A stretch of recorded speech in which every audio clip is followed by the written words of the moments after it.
जय Hind and hello guys, स्वागत है आपका आपके अपने यूट्यूब चैनल ज्ञानदेह होस्ट में। और इस वीडियो में मैं आपको बताने वाला हूं DSSB advertisement number 01/2026 online form के बारे में कि कैसे आपको फॉर्म फिलअप करना है। गाइस, इस एडवर्टाइजमेंट नंबर के अंतर्गत आपकी legal assistant, assistant engineer civil, junior engineer civil और ASO की वैकेंसी निकाली गई है। और इस वीडियो के अंदर आपको मेनली बताया जाएगा कि कैसे आपको इन पोस्ट पर अप्लाई करना है। अगर आप मल्टीपल पोस्ट पर अप्लाई करना चाहते हैं तो वो भी आप अप्लाई कर सकते हैं। अप्लाई करने का प्रोसेस क्या रहेगा, इसके बारे में पूरी जानकारी इस वीडियो के अंदर दी जाएगी, तो वीडियो को आपको पूरा देखना है। चलिए शुरू करते हैं। अगर आपने अभी तक वीडियो को लाइक शेयर नहीं किया हो तो कर दे और चैनल को सब्सक्राइब करके बेल आइकन ऑन कर ले। फिर जो लिंक वीडियो को डिस्क्रिप्शन में दिया इसको आप ओपन कर लेंगे। आपको जानने को मिलेगा कि ये भर्ती 911 पोस्ट पर निकाली गई है एंड आप लोग इसका फॉर्म 25 मार्च 2026 तक भर सकते हैं। बात करें एप्लीकेशन फीस की तो जनरल, OBC, WS के लिए 100 है एंड SC, ST, PH और ऑल कैटेगरी फीमेल इनके लिए कोई फीस नहीं है। ये कैटेगरी कैंडिडेट फ्री में अप्लाई कर पाएंगे। साथ ही गाइस आप जानेंगे कि एज लिमिट आपकी 18 से 30 साल के बीच रखी गई है। कौन सी पोस्ट के लिए कितनी वैकेंसी और अप्लाई करने के लिए एग्जैक्टली क्या क्वालिफिकेशन चाहिए उसकी इन्फॉर्मेशन आपको यहाँ पर दी गई है। जब आप यहाँ पर सभी जानकारी चेक कर ले और अगर आप इसमें एलिजिबल है और आपका इंटरेस्ट है फॉर्म भरने का तो आप इंपॉर्टेंट लिंक के सेक्शन से अप्लाई ऑनलाइन लिंक ओपन करेंगे। इसके बाद गाइज आपके सामने यहाँ पर ये ऑफिशियल वेबसाइट आ जाएगी। यहाँ पर आ जाने के बाद में मैं आपको बता दूं कि अगर आपने इस वेबसाइट का इस्तेमाल करके पहले कोई भी फॉर्म भरा है तो आपका अकाउंट बना हुआ है। आप directly click to sign in इसके ऊपर क्लिक कर देंगे। इसके ऊपर क्लिक करने के बाद यहाँ पर आपका डेट ऑफ बर्थ डालेंगे, फिर आपका 10th का रोल नंबर, 10th का पासिंग ईयर, उसके बाद में जो आपने पासवर्ड क्रिएट किया था रजिस्ट्रेशन करते समय वो यहाँ पर डालेंगे और ये विजुअल कोड डाल करके साइन इन हो जाएंगे। बट गाइज अगर आप पहले से रजिस्टर्ड है बट अपना ये जो पासवर्ड है ये भूल गए तो आप इसको कैसे रिकवर करेंगे वो भी जान लीजिए। आप फॉरगेट पासवर्ड इसके ऊपर क्लिक कीजिए, अपना रजिस्ट्रेशन नंबर डालिए। बेसिकली रजिस्ट्रेशन नंबर कुछ अलग नहीं है, बस आपको यहाँ पर पहले डेट ऑफ बर्थ डाल देना जैसे कि डे, उसके बाद मंथ, फिर यहाँ पर ईयर, उसके बाद 10th का रोल नंबर, फिर यहाँ पर 10th का पासिंग ईयर। फिर आप गेट OTP के ऊपर जैसे ही क्लिक करेंगे तो आपको आपके नंबर और ईमेल जो कि आपने रजिस्टर किए थे उनके ऊपर एक OTP देखने को मिलेगा।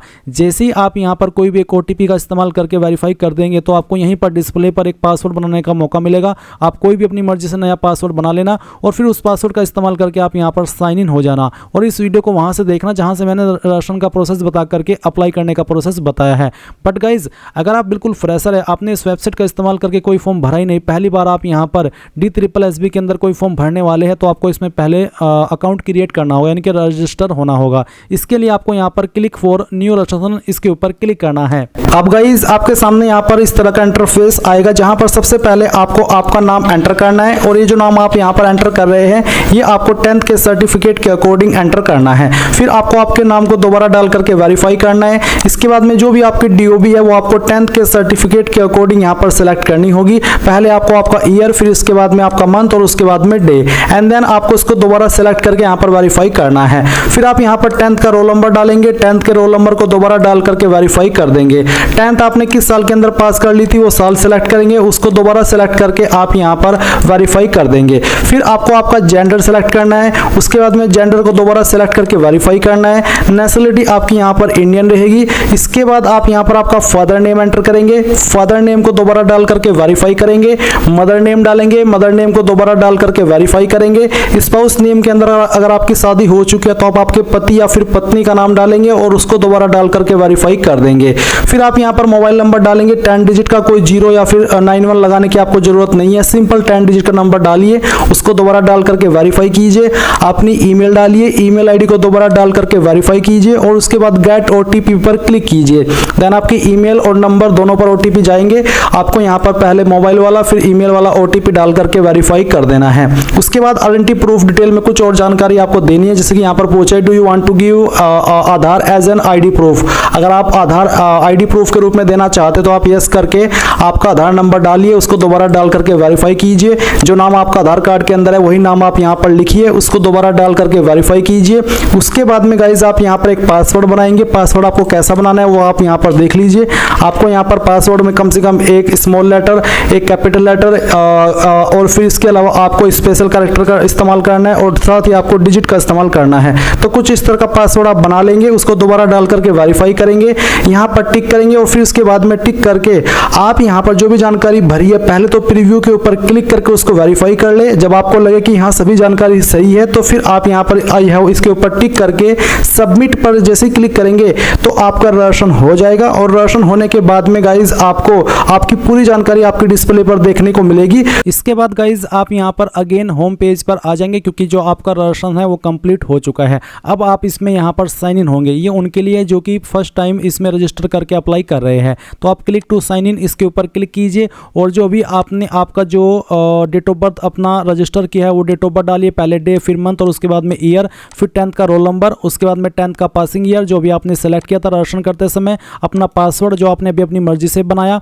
वो यहाँ पर फिल कर दे, ये विजुअल कोड डालिए और उसके बाद में साइन इन इसके ऊपर क्लिक कीजिए। इसके बाद गाइज आप यहाँ पर लॉगिन हो जाएंगे और लॉगिन हो जाने के बाद में आपको अप्लाई फॉर न्यू एप्लीकेशन इस सेक्शन के ऊपर क्लिक करना है। देन आपके सामने सभी वैकेंसी आ जाएगी। और हाँ, अगर आपके मन में सवाल है कि क्या मैं मल्टीपल पोस्ट पर अप्लाई कर सकता हूँ, तो आप कर सकते हैं अगर आप अप्लाई करने के लिए एलिजिबल है। तो आपको यहाँ पर सेलेक्ट करना है कि कौन सी पोस्ट पर आपको अप्लाई करना है, एएसओ की, जेई की, या फिर आपकी असिस्टेंट इंजीनियर की या लीगल असिस्टेंट की। जिस पर भी अप्लाई करना है वो आप सेलेक्ट कीजिए। सभी पर अप्लाई करने का तरीका सेम है, बस अगर कुछ अलग आएगा तो वो अलग होगा जो क्वालिफिकेशन का सेक्शन, क्योंकि क्वालिफिकेशन के सेक्शन में वही क्वालिफिकेशन आपको देनी होगी जो कि उस पोस्ट पर अप्लाई करने के लिए मांगी गई है। चलिए आप यहाँ पर जिस पर भी अप्लाई करना चाहे वो सिलेक्ट कर लीजिए। अभी मैं यहाँ पर एएसओ को सिलेक्ट करता हूँ, अप्लाई नाउ पर क्लिक करता हूँ। अब आपके सामने यहाँ पर इस तरह से इन्फॉर्मेशन आएगी जो आपने रजिस्ट्रेशन करते समय भरी थी वो यहाँ पर आपको देखने को मिल रही है। अब आप नीचे अपना जो प्रेजेंट एड्रेस है पूरा प्रेजेंट एड्रेस यहाँ पर डाल दीजिए और जो आपका पिन कोड है वो आप नीचे भर दीजिए। फिर एक लाइन है कि इफ सेम चेक, अगर आपका प्रेजेंट एड्रेस और परमानेंट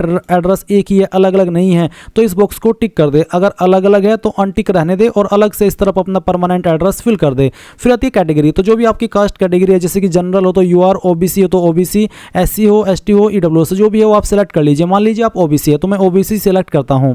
ओबीसी सेलेक्ट करने पर एक सवाल आता है कि क्या आप ओबीसी दिल्ली हो या फिर OBC outside Delhi, will be treated as UR. यानी कि अगर आप ओबीसी हो तो सिलेक्ट तो कर सकते हो, चाहे आप कहीं से भी हो इंडिया में ओबीसी।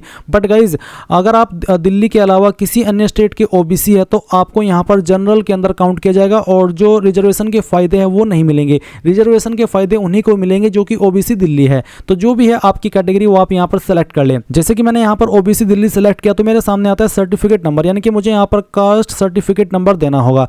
साथ ही किस डेट में इशू हुआ है वो डेट भी यहाँ पर देनी होगी। बोला है ऑन और बिफोर कट ऑफ डेट, यानी कि जो इस फॉर्म को भरने की लास्ट डेट है, कट ऑफ डेट है, उसके पहले आपका बना होना चाहिए। अगर इसके बाद का बना है तो आप एलिजिबल नहीं हो पाएंगे या फिर आपका सर्टिफिकेट एलिजिबल नहीं है। इसके बाद कौन सी स्टेट के द्वारा जारी है वो स्टेट आप सेलेक्ट कर लेंगे। कौन सी अथॉरिटी ने जारी किया, ये सर्टिफिकेट जनरली आपके तहसीलदार, नायब तहसीलदार, एसडीएम वो जारी करता है।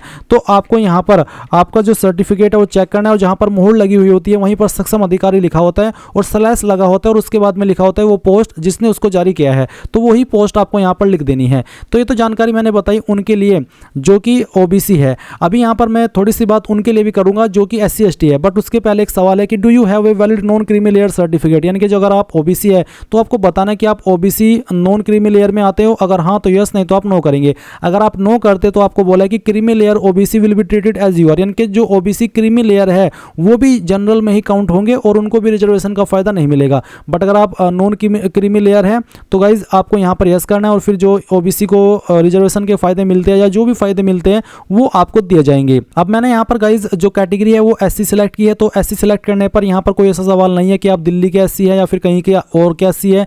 एससी का मतलब हो जाता है कि आपको यहाँ पर अगर आपकी कैटेगरी एससी है तो उसके रिजर्वेशन के फायदे दिए जाएंगे। तो आपको यहाँ पर क्या करना है, सर्टिफिकेट नंबर डालना है ऐसे जैसे कि मैंने अभी आपको यहाँ पर ओबीसी वालों का बताया।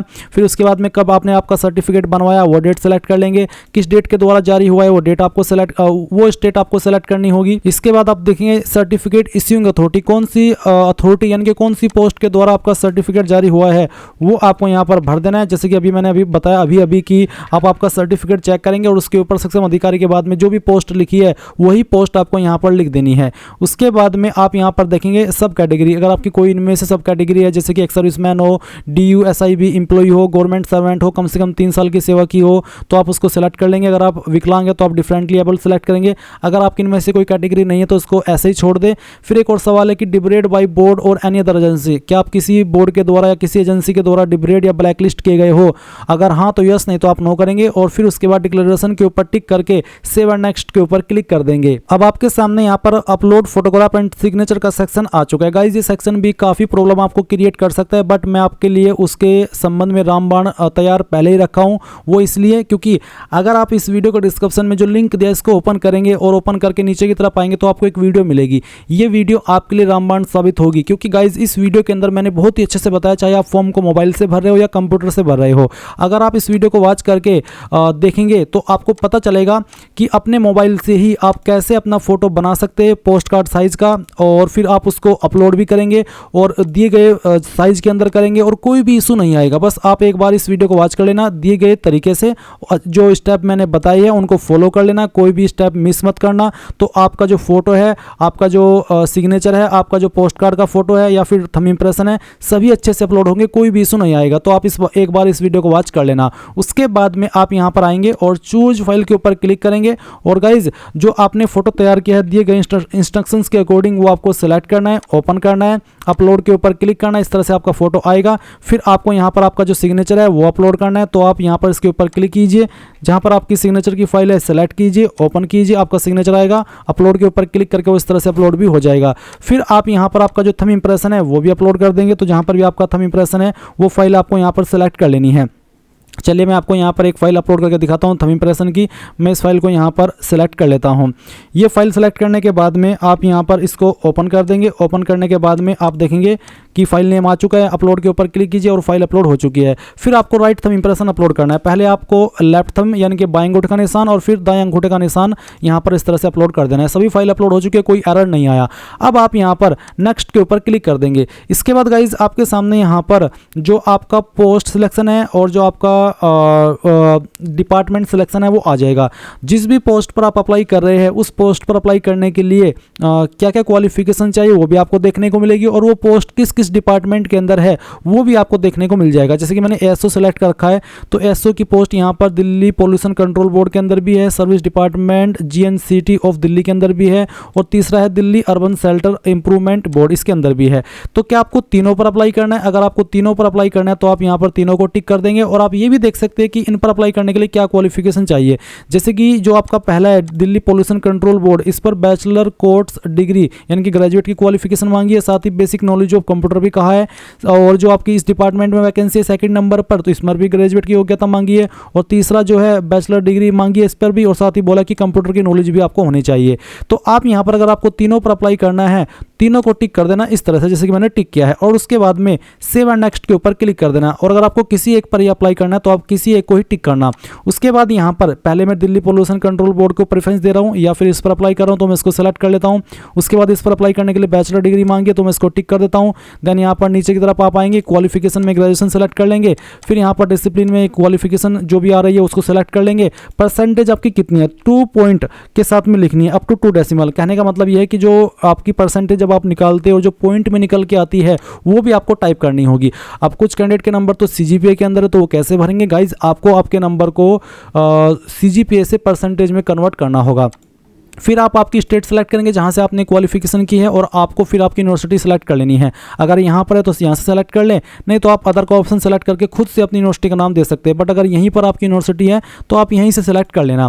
फिर किस महीने और किस साल के अंदर आपने पास किए वो आप सेलेक्ट कर लेंगे, पहले मंथ, और उसके बाद में जो भी आपका ईयर है वो भी आपको यहाँ पर इस तरह से सेलेक्ट कर लेना है। एंड देन आप यहाँ पर इसमें नीचे की तरफ आएंगे, इस तरफ थोड़ा देखेंगे इंसर्ट, तो आप इंसर्ट के ऊपर क्लिक कर देना, ये क्वालिफिकेशन आपकी ऐड हो जाएगी। उसके बाद यहाँ पर गाइज आपसे पूछा है कि desirable qualification basic knowledge of computer, अगर आपके पास बेसिक नॉलेज ऑफ कंप्यूटर है तो आप इसमें यस कर देंगे। यस करने के बाद में पहले तो आपको पहली वाली क्वालिफिकेशन को यस कर देना है, do you want to finally save, इसको आप ओके कर देना।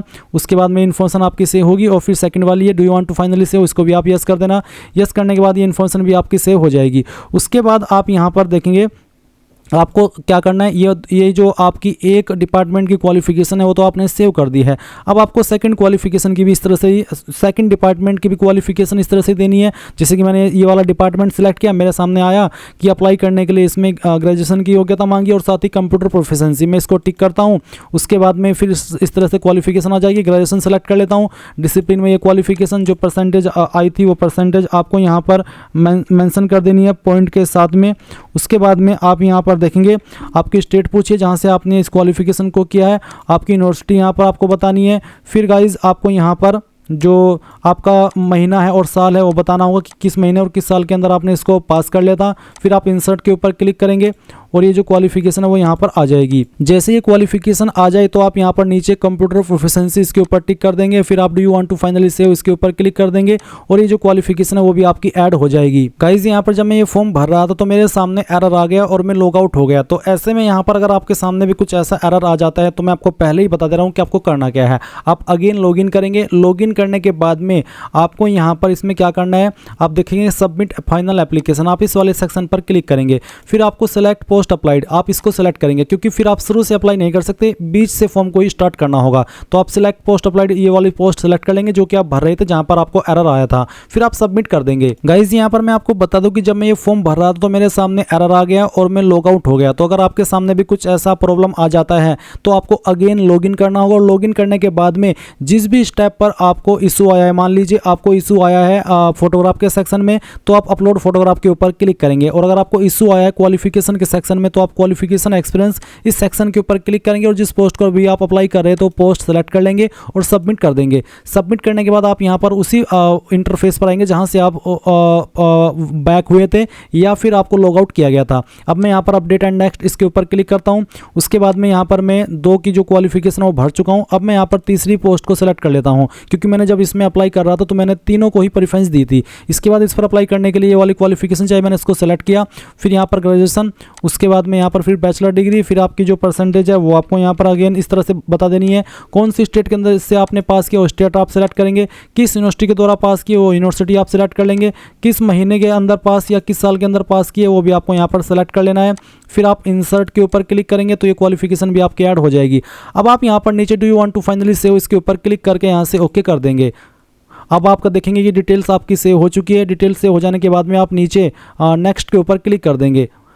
नेक्स्ट के ऊपर क्लिक करने के बाद में यहाँ पर मेरे सामने फॉर्म का प्रीव्यू आ चुका है। जो भी जानकारी मैंने भरी वो यहाँ पर मेरे सामने है और आप देख लीजिए कि मैंने इन तीनों डिपार्टमेंट को प्रेफरेंस दिए जो यहाँ पर मेंशन किए गए हैं और सभी की क्वालिफिकेशन भी भरी है। अगर आपको किसी सेक्शन को एडिट करना है तो आप उसी सेक्शन के ऊपर क्लिक करके देख सकते हैं, edit personal detail, edit photo signature, left thumb impression and right thumb impression, edit qualification and experience. तो जिसको भी एडिट करना है वो कर लीजिए अगर आपको करना है, क्योंकि बाद में एडिट का मौका नहीं मिलेगा। फिर आप यहाँ पर जब श्योर हो जाए कि यहाँ सभी इन्फॉर्मेशन सही है तो आप यहाँ पर डिक्लेरेशन के ऊपर क्लिक करके यहाँ पर टिक करेंगे। सबमिट फाइनल एप्लीकेशन के ऊपर जैसे क्लिक करेंगे तो गाइज आपका जो फॉर्म है वो सबमिट हो जाएगा। और क्योंकि ये फॉर्म अगर आप SC ST से भर रहे हैं या ऑल कैटेगरी फीमेल है तो आपको कोई फीस पे नहीं करनी, आपका बिना फीस के फाइनल सबमिट हो जाएगा। आप यहाँ पर सबमिट फाइनल एप्लीकेशन के सेक्शन पर आएंगे और यहाँ पर आ जाने के बाद में आप जो आपके फॉर्म का स्टेटस है वो भी देख सकते हैं। अगर आप यहाँ पर देखेंगे प्रिंट एप्लीकेशन, तो प्रिंट एप्लीकेशन के ऊपर क्लिक करके आपको यहाँ पर जिस पोस्ट पर अभी आपने अप्लाई किया है वो पोस्ट आपको सेलेक्ट कर लेनी है। उसके बाद में प्रिंट एप्लीकेशन पर क्लिक करना और एक क्लिक के अंदर आपके सामने आपके फॉर्म का प्रिंट आ जाएगा। आप चाहे तो इसको PDF के रूप में सेव कर लें और चाहे तो बाद में प्रिंट करा लें। और ये किसी भी टाइम आप प्रिंट कर सकते हैं, ऐसा नहीं है कि बस कुछ टाइम के लिए प्रिंट है। अगर फॉर्म की लास्ट डेट भी चली गई, साल भी बीत गया, 2 साल भी हो गए, तब भी आप इसको प्रिंट कर सकते हैं, क्योंकि आप यहाँ पर देख सकते हैं कि मैंने बहुत सारे फॉर्म को भर रखा है और मैं किसी का भी प्रिंट यहाँ से ले सकता हूँ।